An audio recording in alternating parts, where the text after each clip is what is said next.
সময় এখন 10টা। ঘুম থেকে উঠেই দেখছি যে স্নো পড়তেছে। কারো কাজে কিন্তু থেমে নেই। এত স্নো পড়তেছে, এত ঠান্ডা, তারপরেও কিন্তু যার যার কাজের গন্তব্যে শেষে বের হয়ে গিয়েছে। আর আমাদের এমন অবস্থা বাসার সবার, যেমন আমি, সাফওয়ান, সাফরিন, ছোট মেয়ে, সাফওয়ানের আব্বু, সবাই আমরা অসুস্থ।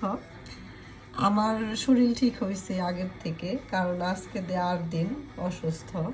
জ্বর কমছে, ঠান্ডাটাও কমছে, কিন্তু জাস্ট গলা ব্যথা বা শরীরটা একটু ভার ভার এই ভাবটা আছে।